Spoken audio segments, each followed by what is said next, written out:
Hey everybody, I'm here today to talk to you about a reason to fail the driving test, and that reason is improper merging onto the highway. Now it all depends on the driving test that you're doing, because your driving test might not include highway driving, but if it does, I suggest that you pay attention to this video. And here's the thing, even if it doesn't, I suggest that you pay attention to this video because it will help you with your overall driving. Knowing how to merge on the highway will help you with merging on main roads when there are lane reductions and so forth. So without further ado, let's get right into this video. I'll tell you why it's important to know how to merge onto the highway properly and what you should be doing. So let's say you're driving on the highway. This is what you shouldn't do. Let's say you're driving on the highway and you decide all of a sudden that the speed limit of the highway is 100 kilometers an hour.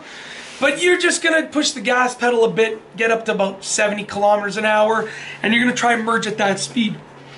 Well, that's very wrong, because you're going to be obstructing the flow of traffic, which is a horrible thing to do, and it creates an unsafe driving environment, and you'll probably fail the test because of that. On the other hand, if you decide that you're going to floor it, you're going to go buck 40, you're going to go 140, merging onto the highway, flying by all the cars. You're like, wow, this driving test examiner is so impressed. Nope. They probably hate it. They might be thrilled for a moment, but they're probably going to fail you as well.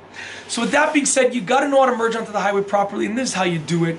It's very simple. First and foremost, you got to give the car gas to get up to the speed of the highway or the flow of traffic, whichever speed is right. So you want to try and get to the highway speed, which, let's say it's 100 kilometers an hour. You want to get to 100 before you actually move the car onto the highway, like merge into the lane. If the flow of traffic is going, let's say 70 kilometers an hour, then you would go 70. You wouldn't go 100 and beat the flow. You want to go with the highway speed, the speed limit of the highway, or the flow of traffic. Very simple. Whichever is basically a lower number. That's what you're going to go with. Now, what you want to do is you want to make sure you're using your signal, you're checking your mirrors, you're checking your blind spot, and when you merge onto the highway, you want to make sure that you're doing it nice and smoothly. If you aggressively merge onto the highway, whether it's with speed or steering, the driving test examiner is probably going to fail you, or you'll lose points and you're going to fail probably because of that contribution of those points lost, right? So that, that mistake combined with other mistakes will cause you to fail. If you merge and you're kind of like afraid to merge, you're afraid to go the highway speed, and also you're kind of just inching onto the highway, you're uncertain, also going to lose points, maybe even fail. It all depends on the examiner. It all depends on where you live. It all depends on the whole situation. Also, if you don't have confidence when you're merging onto the highway, probably going to fail as well. You need to have those three things. You need to have the speed, you need to have the steering, and you need to have the confidence.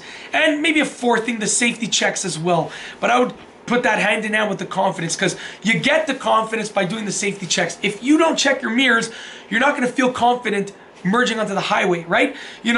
I've seen people driving with things in their back seat flying around. They can't see through their rear view mirror, and they're not so confident merging onto the highway because they can't see everything. So if you can do the safety checks, you'll get the confidence. But here's the thing that's really going to help you not lose points for merging onto the highway, and that thing is practice. The more that you practice merging onto the highway, the better that you'll be. The main problem that I see with regards to people merging onto the highway is the fact that they are not comfortable doing it because they haven't done it enough times. So get comfortable and practice merging onto the highway as much as you possibly can, so that hopefully you don't lose points or fail because of it, and you hopefully pass the test and get your license. And that's basically it. If you liked the video, be sure to give it a thumbs up. Let me know what you think down below as a comment. And of course, be sure to subscribe for more great car and driving videos just like this one. And that's all I have for you today. Thanks for watching.